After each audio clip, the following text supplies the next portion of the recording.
మేడ్చల్ జిల్లా Pocharam municipality Narapally real estate వ్యాపారి శివారెడ్డి తప్పుడు పత్రాలతో ఫ్లాట్ అమ్మకం. హన్మకొండ జిల్లా పరకాల మండలానికి చెందిన మొగులయ్య ఇదేంటని అడిగితే కులం పేరుతో తిట్టి బెదిరించిన రియల్ ఎస్టేట్ వ్యాపారి శివారెడ్డిపై SC/ST కేసు నమోదు. తప్పుడు పత్రాలతో ఫ్లాట్ విక్రయించి మోసం చేశావని మొగులయ్య అడిగినందుకు ఓ రియల్టర్ కులం పేరుతో తిట్టి బెదిరింపులకు పాల్పడ్డాడు. బాధితుడి ఫిర్యాదుతో అతనిపై పోచారం IT కారిడార్ పోలీసులు SC/ST అట్రాసిటీ కేసు నమోదు చేశారు. CI రాజు వర్మ తెలిపిన వివరాల ప్రకారం రామంతపూర్ ఇందిరానగర్ కు చెందిన మొగులయ్య సిటీలోని ఓ హోటల్లో సర్వర్ గా పనిచేస్తున్నాడు. గట్కేసర్ మండలం నారపల్లిలోని బాబానగర్ కు చెందిన చెరుకు శివారెడ్డి మధ్యవర్తిత్వంతో కట్కూరి ప్రభాకర్ రెడ్డి వద్ద కొర్రెములలోని survey number 740/P 741/P 742/P లో 100 గజాల ఫ్లాట్ కొనుగోలు చేశారు. ఇటీవల ప్రభాకర్ రెడ్డి ఏకశిల నగర్ లో తప్పుడు పత్రాలు సృష్టించిన కేసులో రిమాండ్ కు వెళ్లడంతో శివారెడ్డిని మొగులయ్య తన భార్య స్నేహితుడు కృష్ణారెడ్డితో కలిసి నిలదీశారు. ఫ్లాట్ కోసం పెట్టుబడి పెట్టిన డబ్బులను తిరిగి ఇచ్చారని కోరారు. దీంతో మొగులయ్యను శివారెడ్డి కులం పేరుతో దూషించడమే కాకుండా తనకు పోలీసులు, రాజకీయ నాయకులు, అధికారులు తెలుసని ఏం చేసుకుంటావో చేసుకొని బెదిరింపులకు పాల్పడ్డాడు. బాధితుడు శుక్రవారం పోచారం పోలీసులను ఆశ్రయించగా శివారెడ్డిపై SC/ST అట్రాసిటీ కేసు నమోదు చేసినట్టు CI తెలిపారు. శివారెడ్డి అంటేనే ఊళ్ళో జీతం ఉండి కొన్ని రోజులు కట్టె బిజినెస్ చేసి కట్టె తీసుకొచ్చాడు, అమ్ముడు చేసుడు ఇట్లా చేసేది మా అన్న వాళ్ళిద్దరు. తర్వాత హైదరాబాద్కి వచ్చిండు. తర్వాత నాకు కొన్ని సంవత్సరాల తర్వాత నాకు అంబర్పేటలో నేను ఉంటుండే, ఆయన నాకు ఫోన్ చేసి అరే ఏడుంటున్నావు రాజీ అని చెప్తే నేను ఇట్లా హోటల్లో పనిచేస్తున్నా ఇట్లా ఉంటున్నానంటే సరే నువ్వు ప్లాట్ ఉన్నది తీసుకుంటావా రాజా అని అంటే సరే పట్టేల అని అన్న. నా దగ్గర పైసలు లేకుంటుంటే మా భార్య పుస్తకాలు తాడు బంగారం అవన్నీ రింగులు అవన్నీ అమ్మి అప్పు చేసిన కొద్దిగా PF పైసలు తీసుకున్నా ప్లాట్ తీసుకొచ్చి ఏకశిల్లలో నాకు ఇప్పించిండు. కట్టుకురి ప్రభాకర్ రెడ్డి జుబేర్ అని ఒక అడ్వకేట్, శివారెడ్డి నారపల్లి ఏకశిల్లలో నాకు ప్లాట్ ఇప్పించిండు. మంచిగా ఉంటుంది రా, నువ్వు బయట పోతే ఇక్కడ దూరం ఉంటుంది, నాకు అందుబాటులో ఉంటావు, నా దగ్గర ఉంటుంది.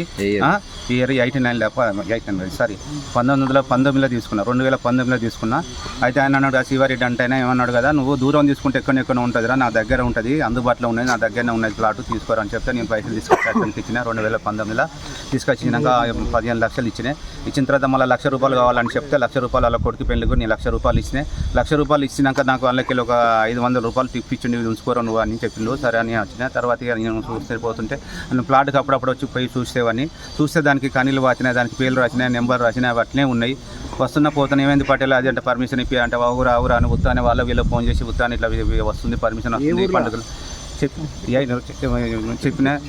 అయితే ఇవన్నీ చెప్పుకుంటూ వస్తుంటే పటేలు ఇదేంది పటేల్ మనకి ఏంటంటే పర్మిషన్ కావాలంటే ఇక టైం పడుతుంది. శివారెడ్డి అంటేనే నేను ఊరికే వచ్చే వాళ్ళ ఇంటికి అడుగుతుంటే శివారెడ్డి ఏమని చెప్పేది అంటే నువ్వు ఎవరో నీకు పర్మిషన్ ఇప్పిస్తాను, మంచిగా ఇల్లు కట్టుకుంటూ 2 రూమ్లో రూమ్లో ఇప్పించి నీకు కట్టిస్తారా అది అని చెప్పేది. అట్లా 2-3 సంవత్సరాల తర్వాత నేను దొంగదని తెలిసిన తర్వాత నేను కొర్రెంలో పోయిన గ్రామ పంచాయతీ సర్పంచ్ గౌడ్ అయిన ఒక వెంకటేష్ గౌడ్ అని అంటే ఆయన అడిగిన ఇట్లా సార్ నాకు పర్మిషన్ కావాలి సార్, నేను హోటల్లో పనిచేస్తాను, నాకు ఇక్కడ 100 గజాలు ఏకశిల్ల మా శివారెడ్డి అంటే నాకు ఇప్పించిండు సార్, నాకు పర్మిషన్ కావాలంటే వాళ్ళకి కోర్టులో కిరికిరి ఉన్నది, కోర్టులో కేసు ఉంది బాబు, నీకు అది ఇయ్యను, లేకపోతే నీకు ఎవడుగా కొనిచ్చిండో వాడిని అడుగుపో అని ఆయన అన్నాడు. అంటే నేను అడిగితే వానికి ఏం తెలుసు సార్, వానికి తెలియదు ఏం తెలియదు, నేను ఇప్పిస్తే కొన్ని రోజులు ఆగరాదని అట్లా తిప్పుకుంటూ వస్తున్నాడు. తర్వాత నేను తెలిస్తే ఇక నేను LRS కూడా కట్టుకున్నది. మరి ఒక LRS కట్టుకున్న కరెక్ట్ ఉంది దానికి నేను పోచారం పోయి మున్సిపాలిటీ ఆఫీస్లో పోతే బాబు ఒక 20 సార్లు పోయిన పోచారం మున్సిపాలిటీ ఆఫీస్కి పోతే వాళ్ళు అన్నారు కదా నీకు ఇలా ఏం లేదు బాబు, ఆశ వదులుకో, కాదు పండు కొత్తగా తీసుకుంటే నీకు పర్మిషన్ ఇస్తాం కానీ ఊరికే రాకు, ఇలా ఏం లేదు, అది మోసం జరిగింది, నీకు దొంగ ప్లాటు అని చెప్పిండు. తర్వాత నేను వచ్చి మా పటేల్ని అడిగితే నేను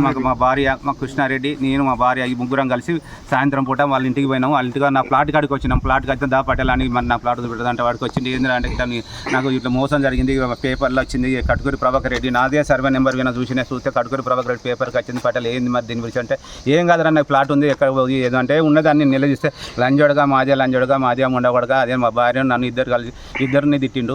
అట్లా వస్తుంటే మరి నువ్వేం చేసుకుంటూ చేసుకోపోయినా నాకు రాయలసీమ రౌడీలు తెలుసురా, నువ్వు పెద్ద లెక్కనారా, నువ్వు ఇలా ఈడు ఉంటే నువ్వు నన్ను వచ్చి అడుగుతున్నావు, ఇలా నేను అమెరికా పోతా, నేను అమెరికాలో నా పిల్లలంతా అమెరికాలో సెట్ అయ్యారు ఆనే ఉంటాను, నువ్వు అక్కడికి వచ్చావారా, నువ్వు పోలీస్ స్టేషన్ పోతున్నావు, కోర్టులో పోతే అవుతుందారా అది, నేను లాయన్ పెట్టుకుంటాను, నువ్వు పని నాకు అన్ని పనులు అయిపోయినాయి, అన్ని ఖాళీగా ఉన్నా, నువ్వు పని చేసుకొని బతుకుంటే నువ్వు కోర్టులో పని తిరుగుతావారా, చాలా దెంగ నేనే పెద్ద రౌడీలను రాయలసీమ రౌడీలను నేను ఎదిరించి తిరిగిన, నువ్వు నాకు వచ్చి ఎదురు చెప్తున్నావు ఏందా దాని ఒక జంగ నువ్వు ఏమైనా చేసుకుంటా చేసుకోపో అన్నాడు సార్. వచ్చిన వల్ల నేను PS వచ్చి కంప్లైంట్ ఇచ్చిన. ఇది పోచారం పిఎస్కి వచ్చి నేను కంప్లైంట్ ఇచ్చిన సార్. కంప్లైంట్ ఇచ్చిన వాళ్ళు ఏంటో ఎఫ్ఐఆర్ బుక్ చేసింది సార్. బుక్ చేసి వాళ్ళు నాకు చేయాలని చెప్తే వాళ్ళు ఎఫ్ఐఆర్ బుక్ అయింది సార్. కాగితం అది సార్ బుక్ అయింది సార్. ఇప్పుడు పోలీసులు ఏమంటే నేను న్యాయం చేస్తామని చెప్పింది sir. CI sir, SI sir న్యాయం చేస్తానని చెప్పింది. మరి ఏసీపీ దగ్గర పోమని చెప్పింది సార్. కేసు బుక్ అయింది సార్. నేను 2019 తీసుకున్నాను.